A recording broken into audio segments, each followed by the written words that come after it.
ఇంకొకటి రెగ్యులర్గా మనం వింటుండే సైబర్ బుల్లింగ్ అంటుంటారు.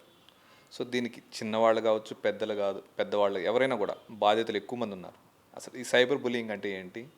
ఎలాంటి వాళ్ళని వీళ్ళు టార్గెట్ చేస్తారు? ఏం లేదండి, నేను మీ గురించి మీరు ఫేస్బుక్లో చాలా పాపులర్ పర్సన్ అనుకోండి, ఇన్స్టాగ్రామ్లో చాలా పాపులర్ పర్సన్. నేనేం చేస్తా, ఒక ఫేక్ అకౌంట్ ఓపెన్ చేసి మీ పేరు మీద అంతా ఫేక్ రూమర్స్ క్రియేట్ చేయడం, ఆర్ లేకపోతే మార్ఫ్డ్ ఇమేజెస్ క్రియేట్ చేసి స్ప్రెడ్ చేయడం, ఆర్ లేకపోతే మీకు థ్రెటనింగ్ మెసేజెస్ చేయడం, కమెంట్స్ పెట్టడం, అబ్యూసివ్ ఇమేజెస్ కమెంట్స్ పెట్టడం, ఆర్ లేకపోతే ఇప్పుడు పిల్లలు ఉన్నారనుకోండి, పిల్లలకి ఇప్పుడు గేమింగ్ కమ్యూనిటీస్ అని గేమింగ్ గ్రూప్స్ అని కొన్ని ఉంటాయి. ఆ గ్రూపులలో మేము ఒక 10 మంది అందరం కలిసి మిమ్మల్ని ఒక్కరిని ఐసోలేట్ చేయడం, ఇలా కూడా జరుగుతాయి. సో ఇవన్నీ సైబర్ బుల్లింగ్ కిందకే వస్తాయి. సో దీనివల్ల ఇప్పుడు పెద్దలే కావచ్చు, చిన్నపిల్లలే కావచ్చు, అందరు ఎఫెక్ట్ అవుతారు irrespective of the age. And ఇంకా అది పర్సన్స్ మైండ్ సెట్ బట్టి ఉంటుంది.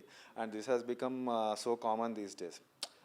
అంటే ఇప్పుడు నార్మల్గా ఈవెన్ నా పేరుతో కూడా ఇంకొక ఫేస్బుక్ అకౌంట్ కూడా క్రియేట్ అవ్వడం కూడా చూశాను. చేయొచ్చు.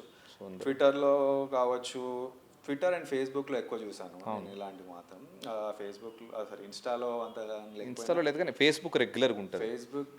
ఫేస్బుక్లో చాలా ఉంటుంది. ఫేక్ అకౌంట్స్ ఎక్కువ, ఫేక్ గ్రూప్స్ చాలా ఉంటుంది. సైబర్ బుల్లింగ్ ఇది ఎట్లా ఉంటుంది అంటే, నార్మల్గా ఇప్పుడు ఫస్ట్లో స్కూల్లో కూడా పిల్లల్ని బుల్లింగ్ చేస్తారు. వాడికి ఆ స్కూల్లో ఉన్నంతసేపే బాధ. వాడు సైబర్ బుల్లింగ్ ఎట్లా అంటే, వాడు పిల్లవాడు ఇంటికి వచ్చాక కూడా వాడి ఫోన్లో మెసేజెస్ వస్తాయి, వాడు ఫేస్బుక్లో ఉంటే ఫేస్బుక్లో మెసేజెస్ వస్తాయి.